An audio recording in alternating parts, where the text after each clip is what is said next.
And welcome back. Our own Andrew Whitman. He's been on Capitol Hill all day speaking with lawmakers. Immigration, been a hot topic, and it's expected to be one of the focuses of the president's speech tonight.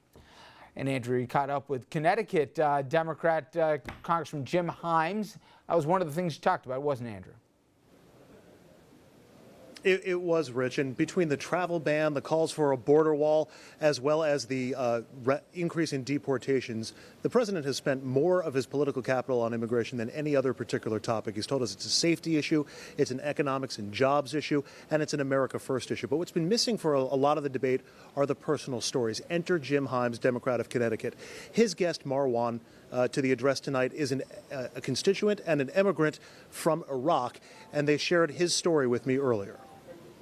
He came over from Iraq, a very, very violent situation in Iraq, to go to a private school in Connecticut, St. Luke's up there in New Canaan, went to GW. And I've invited Marwan to be in the presence of the president because, of course, the president has said no immigration, no refugees from 7 countries, including Iraq. If you could get a message to the president and talk to him directly, what might you say to him? I would say that keeping in mind the immigrants that have come here and work really hard, I feel like acknowledging the contributions of the immigrants and knowing that they're excited to be American, they're excited to become American, I think that's very important. And if the president could keep that in mind, that would definitely probably have a better message over. And I'm sorry, not traveling has meant what for you? Have you not been able to? So my work, I travel a lot for clients, being a programmer, and they have advised that I should not be traveling because there is a risk that I might not be able to come back, even though the restraining order is in place. Even visiting my family, I was planning on visiting my family this summer, but obviously everything has kind of been on pause. Final question, what's the emotional toll of that when you're told, I can't go home, I can't visit my family? You know, the reason I left, well, the many reasons I left because of are sort of crawling back in, and that's kind of the scary part, you know, the fear to speak up, the fear to travel, the fear of being labeled. That's sort of been my emotion, and it's really unfortunate. Those are fears that you had in Iran and now you have here? Yes. And then there is the question of how and when to investigate all of the dealings of President Donald Trump, as we saw illuminated by all the people who came out to town halls and protests over the last couple of weeks. I caught up with Long Island Republican Lee Zeldin and talked to him about this earlier. He is not at all happy that this issue has generated as much focus as it has. He's very unhappy with his colleagues in the House for focusing on it to the exclusion, in his mind, of so many other issues. And he wasn't at all happy with me for even asking about it earlier today. A House Intelligence Committee that, as part of their committee work, looks into these things. But for the Democrats who are looking for every single committee of jurisdiction to stop working on substantive policy with regards to anything and just focus on following shiny objects, where you're suggesting that Congress should just follow shiny objects too. I was not elected to Congress this past November to spend my entire time following shiny objects in every committee of jurisdiction and not work on improving healthcare in this country, reforming our tax code, strengthening our military, taking care of our veterans, and passing budgets. But due respect, you know as well as I do that any investigations led by the intelligence committees, either the Senate or the House, are led by a Republican leadership that would control the nature of that. Why not just remove it from the process altogether, have somebody from the outside do the investigating, so then these members who you say are being disingenuous won't be focused on the shiny object,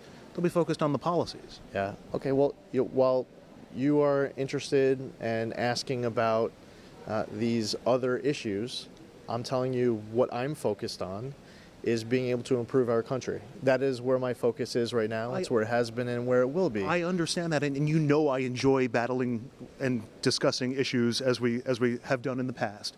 But this seems like this one is sucking up so much oxygen in the eyes of so many people. But here's the thing, you're not even asking. So the president is about to give his first speech before a joint session of Congress tonight. So you're here covering that joint session of Congress.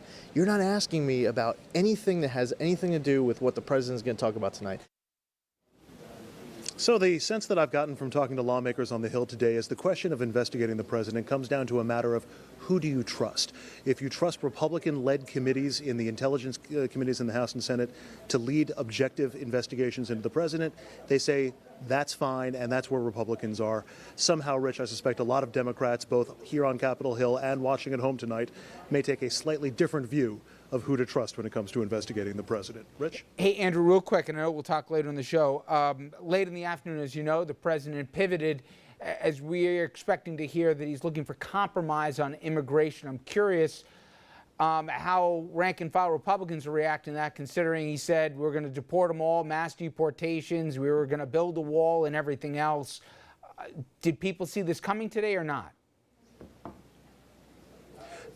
It's funny, I have not gotten much of an indication of that from the Republican lawmakers who I talked to today. Either they were unaware of the pivot that was coming from the president or simply didn't want to focus on it. And again, there's always a difference between what comes, edicts and policy shifts that come from the White House and how they eventually filter down to rank and file members here on the Hill. So I think we'll get a better sense of that after the address than we did this afternoon, Rich. All right, Andrew, good enough. Let me bring the table back in, guys. And I want to play a clip from a former colleague of yours, Republican Darrell Issa from California. He's very familiar to a lot of faces, leading many an investigation, including on Benghazi in the House. And when he was asked about the various questions and who should be doing the investigating as related to Russia and whether or not the Trump campaign had contact with him during the campaign, he said the following. You cannot have somebody, a friend of mine, Jeff Sessions, who was on the campaign and who is an appointee. You're going to need to use the special prosecutor's statute and office to take, not just to recuse, you can't just give it to your deputy, that's another political appointee. You want to say you need an independent prosecutor. You agree? I do, but I also have confidence in the Senate Intelligence Committee. I think they have conducted themselves historically as a relatively bipartisan group. And so I think that the consensus is that they're going to see if they can have a thorough bipartisan investigation. But if that doesn't yield what reasonable people would consider to be a fair outcome, then perhaps a special prosecutor would be important. What is unquestioned is, we have the 16 intelligence agencies of the United States saying unequivocally that Russia engaged in trying to manipulate the election, not in terms of votes cast, but in terms of the information that was available to people. And the intelligence community has concluded that they did so in an effort to help at then candidate Trump, now President Trump. That it goes to the very heart of who we are as a nation. It goes to the very heart of our democracy. If our elections are in any way tarnished or in any way brought into question by outside forces, particularly forces that may not have our best interests at heart, such as Russia, we can't sit by and say, this is a shiny object, as I heard Congressman Zeldin say. Our democracy is much, much more than a shiny object. Just an operational question. There's simultaneous investigations. The FBI is doing their own investigation, and obviously the House and potentially the Senate are. And to this point, there's been no, at least, tip that the House and Senate are going to work together in a joint investigation on this. Do they duplicate each other's efforts? Do they have the same resources? How does it work? This happens all the time. They and in fact do duplicate one another's efforts. There were, prior to the Benghazi Select Committee, there were 7 separate bipartisan investigations of Benghazi, all conducted through the normal process of the Congress and its committees. And then still there was a Benghazi investigation because apparently those 7 didn't do a thorough enough job of reaching the conclusion that some people wanted them to reach. So it happens all the time that there are overlapping investigations. And yes, there is duplication of effort. Yes, the same testimony is given to the House as is given to the Senate and so on. But that's the nature of our process. Now, you could short circuit all of that with a special prosecutor.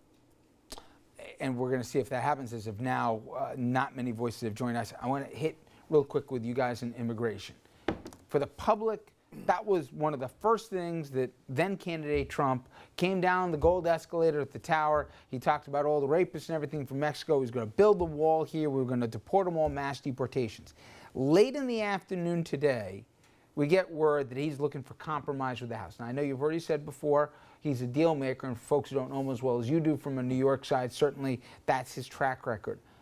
But will folks say, wait a minute, you promised me, you know, we were going to round them up and get them out of here. We're going to build up all the walls and everything else. Now I'm hearing protecting the dreamers and doing the rest. Will Republicans go along to get along with this already? There's some grumbling to say, that's not what you promised me.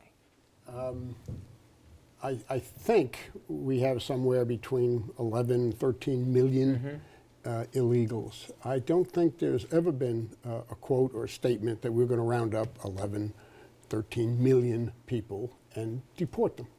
He said mass deportations was exactly his word. Okay. Define mass. Yes, Right. we can start with that.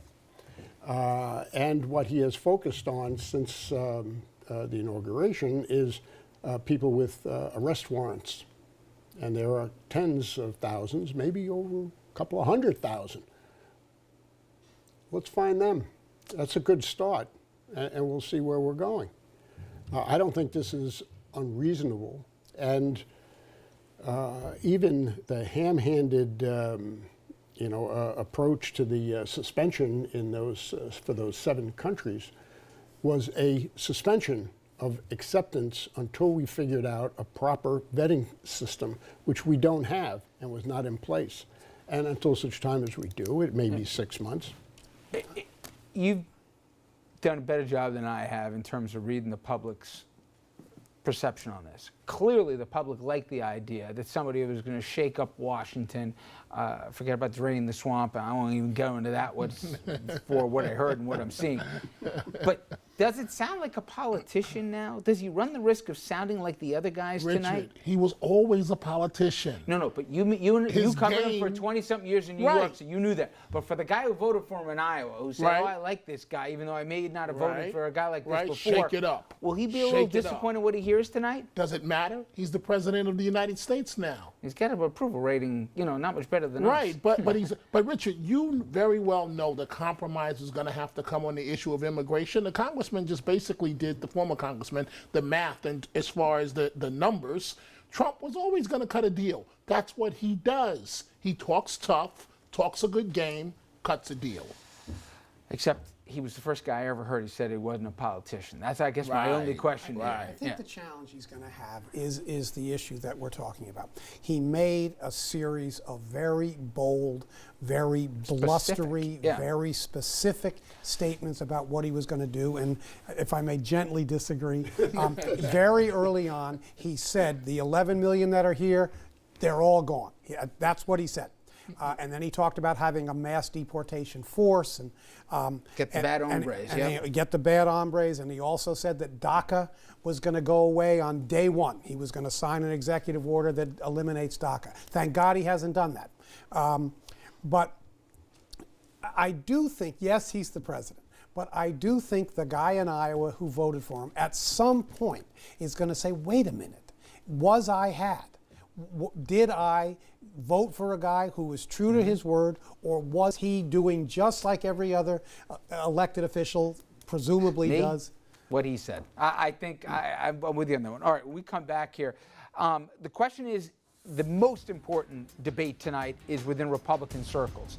Trump versus the Republicans on math, orthodoxy, whatever else you want to say. Populism versus standard GOP orthodoxy. Will they be able to work together, or could they be working against each other? We'll talk about that after this.